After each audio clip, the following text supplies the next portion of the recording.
Micro Stakes Moby with a How I Beat 2-L video.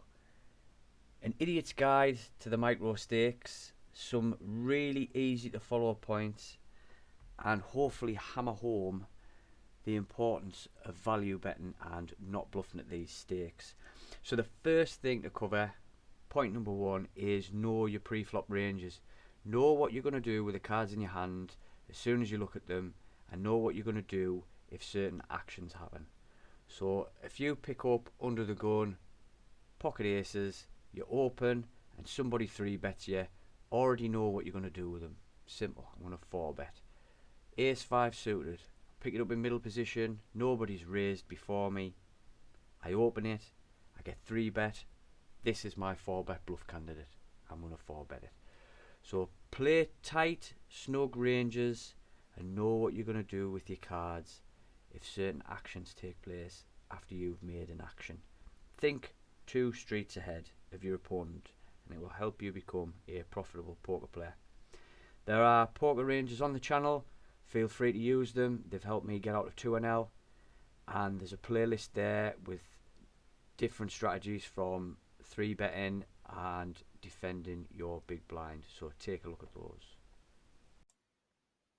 And that brings us on to point number 2. When in position, heads up, we will c-bet our entire range. So if you take this example on screen at the minute, we've opened Queen Jack offsuit on the button, we've got one caller in the big blind, and we have c-bet the flop to half pot.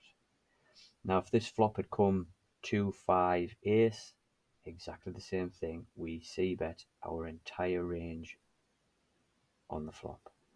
I like to use a half pot sizing. It's a size that encourages folds from weaker holdings and encourages raises from stronger hands than ours, so we can just get ourselves out of the pot. So really simple, really easy to follow. Every single flop at this stake, regardless of what cards we have, if we're in position against one opponent, we'll fire off a continuation bet on the flop. So that brings us on to point number 3. Do not triple barrel bluff at 2-L. Just don't do it. The players are really bad. They'll call you down with bottom pairs, under pairs, ace high. Just don't do it. So if we take the example on screen now, you remember we opened our Queen Jack offsuit and we c-bet 50% pot on the flop. At this point, if he's called, I like to overbet on the turn.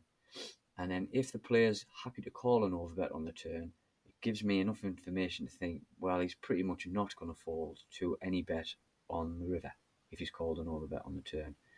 There are some exceptions to this, obviously. For example, we could be holding 5-6 suited and betting a flush draw, and this guy's got the ace high flush draw. We might be able to get him to fold on the river, but their ranges are so wide because some of them will play any 2 cards that they might have bottom pair and just call you down with that. So from my experience and how profitable we've been, if they're happy to call the overbet on the turn that I use, I do not bother bluffing the river.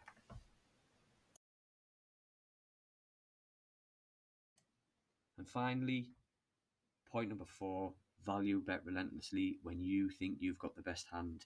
Get money in that pot. If you think about the last point where we've said we won't triple barrel off because they'll call us down with ace high, well, if we take the opposite of that, they're going to call us down with ace high. Let's get money in that pot and build it and win some big pots. Take them to value town.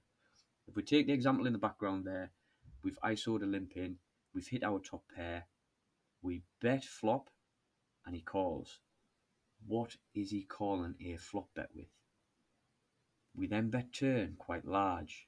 Again, our opponent calls. So at this point, I'm putting him on a 10, a worse 10 than what we've got. Jack 10, Queen 10, King 10, something like that. 2 pair holdings, I'm sure would have raised us by now. We would have heard about it. So I'm putting him on a 10. How much is a 10 going to call if I bet on the river? If we think they're going to call us down light with ace highs to any size, they're going to call us down with top pair at any size. So let's get the money in. So we put him all in and we win a nice pot. So value bet relentlessly when you think you've got the best hand. Thanks for watching this little session on how I beat 2NL.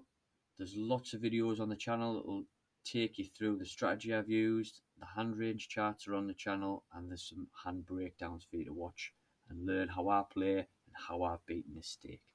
Thanks for watching, like and subscribe, and I'll catch you on the next one.